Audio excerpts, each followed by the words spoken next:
nationalism, economic nationalism. That was the second stage. But now we are in this third stage of the flexible capital, where production of standardized goods, forms of labor associated with the standardized goods, and diversification of commodities, precisely choice is the word that we have now. Go to the supermarket, there should be 25 different forms of soya sauce, and you should struggle hard to select which one you want to pick up from this 25 or 30 soya sauce bottles that you find. Choice become. But more important is the transnationalization of capital, along with transnationalization of labor. You may find, and what we call as postmodernism is the cultural expression of this new stage of flexible capital. If I am wrong, please correct me from the beginning so that I will stop this nonsense. And as a cultural expression of this new stage of flexible capitalism or transnational capitalism, we also find a corresponding development in the theological discourse. You might have read, for example, terms like borderless theology, borderless philosophy, even borderless church. That term borderless is to correspond with the new nature of the capital, where capital alone is the only reality which moves around without any borders. What I am trying to emphasize is that this new development of postmodernism is to correspond with this stage of history. This stage of history that starts with the development of transnational capital. There are two things that led to it. One, the so-called demise of the Soviet experience. I will come back to it later. And the second is a triumph of the Reagan economics, Reagan and Thatcher economics. Reagan and Thatcher economics has paved the way for this expansion of the American capital, American values.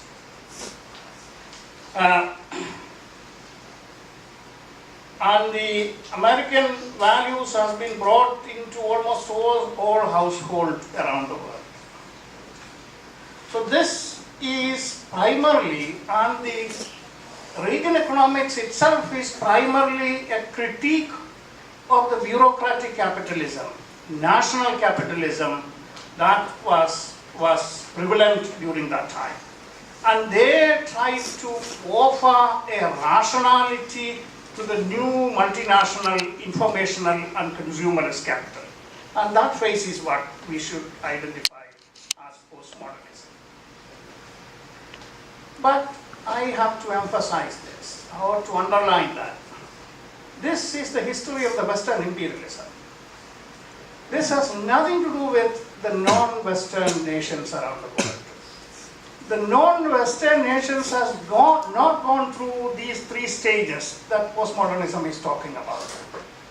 We were, to some extent, instead of Fordism, instead of the industrial capitalism, what we have gone through is deindustrialization during the time of colonialism. And this deindustrialization was important for colonial nations because they converted the economies in the third world as space to produce raw materials needed for the colonial industries, as well as a dumping ground for the surplus goods produced in the West. Therefore, we never had gone through the stage of Fordism in any of the third world countries, non-Western nations around the world. And all these descriptions that have been coming with the three stages of postmodernism, again, has nothing to do with the reality in which how the non-Western world has gone through. we were, in relation to postmodernism, either we were victims of it or we are totally excluded from the reality of what it is. Having said it, since Professor Yatan has invited me to expose this ignorance, let me continue with what I understood from the main debates. There are many proposals, many different explanations given by various different writers. Jameson, one of the most important writer in postcolonial debate, postmodernist debate, he offered a rather lengthy list of features of postmodernism. And his list goes into several pages. And the main thing that he argues that there are 5 or 6 things that one should be dealing with. One, there is a weakening of historicity. And that weakening of historicity comes because of the emphasis that outside culture there is no truth.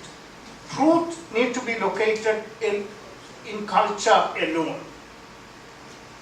That means there is no objectivity, there is no past, everything is related to culture. The second argument is the breakdown between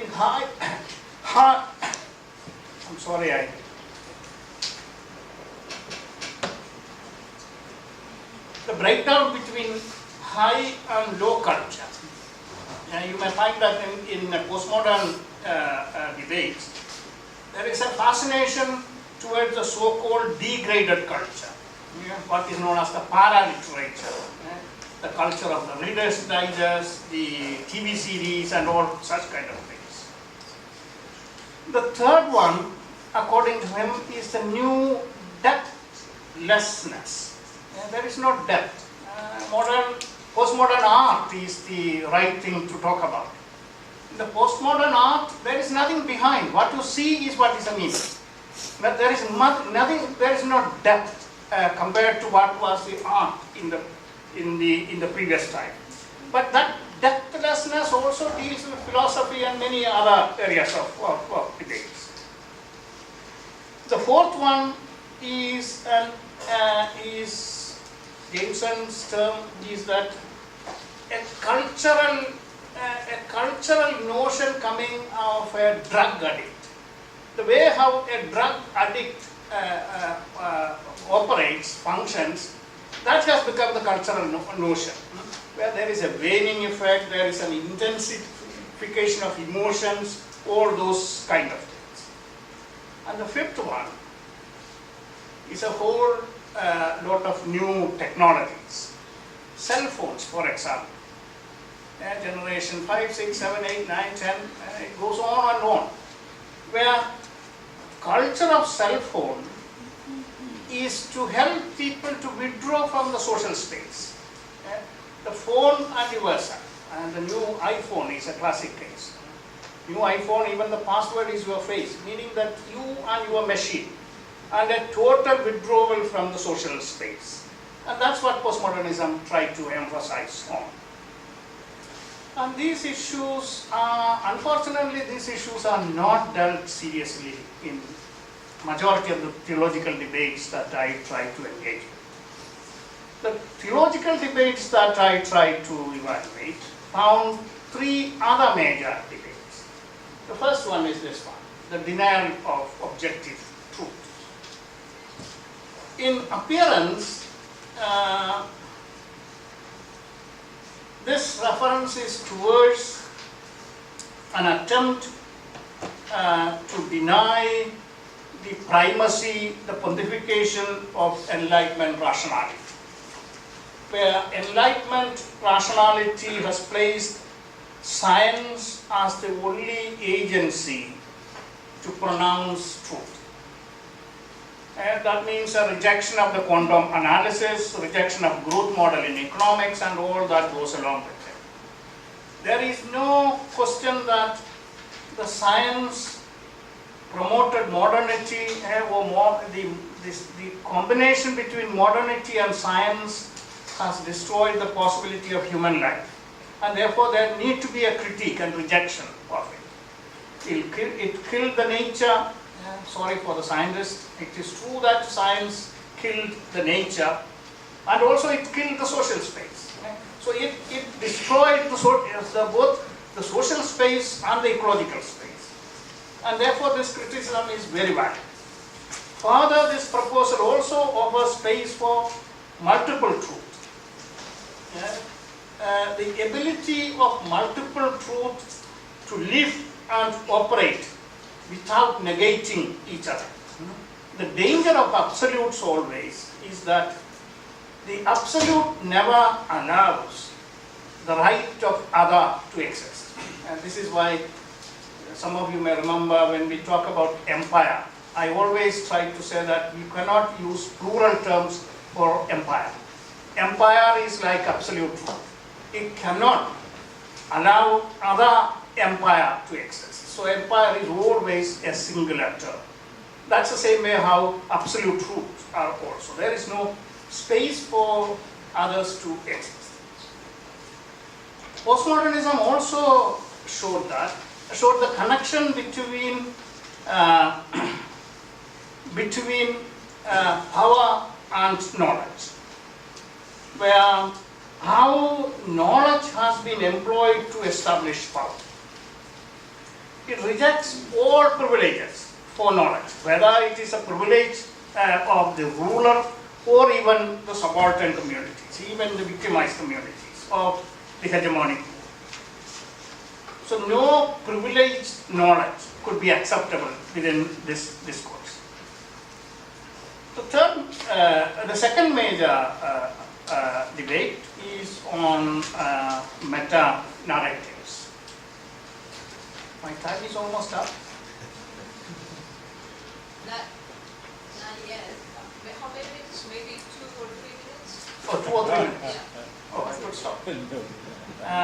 The second is meta-narratives, and the third one is anti-utopianism. See, postmodernism argues that there cannot be a form. The whole thing is against the rejection of a form, because a form goes along with a function. To have a conclusion is a form, so I could stop without a conclusion any time. Just raise me what the time frame, I will stop. These two issues, the rejection of the meta-narratives and the rejection of utopianism, these two are very important for the struggles of the poor. For the poor, utopia, the right to name utopia is a right to life, because the present equals death. Any attempt to make the present as eternal is to deny the right of the poor to exist. And for them, therefore, naming the utopia is the political act of rejecting today. That is where the poor communities around the world was forced to reject postmodernism as an ideological tool for engaging in their struggles. That is true in relation to meta-narratives as well. I'm not saying that the salvation history through Jesus is the meta-narrative that we have all speaking about in the church.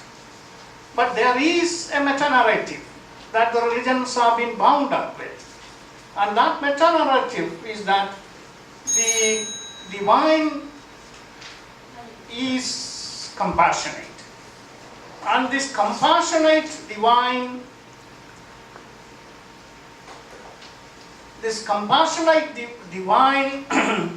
brings the reconciliation between people and people, between people and nature, between nature and nature, and also between people, nature, and God. This is not a Judeo-Christian narrative.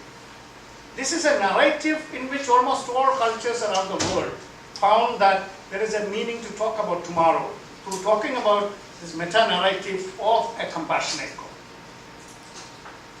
I'm trying to say that theology finds it difficult to engage with the primary assertions of postmodernism with respect to narrative as well as in relation to growth. But the most important factor is the subjecthood. Contextual theology affirms that the poor are the subject of theology. Traditional theology put the modern man, not even modern woman, but the modern man as the subject. But the radical epistemological change that happened is this change in the subjecthood of who are the theologian. Who has the right to speak the truth? It's always Pilate is the one who rejects the truth of the suffering. But the truth is that suffering people have the right to talk about their suffering. They have a right to speak about the life. And that right to speak of life, one of the best examples, I'm stopping. One of the best example in respect to it is the recent book of James Cone, the cross and the lynching tree. The cross and the lynching tree is an affirmation that truth is in the mutilated bodies of the black people, the bodies that has been burned by white racism, because that talks about the truth of the white communities around the world. Thank you.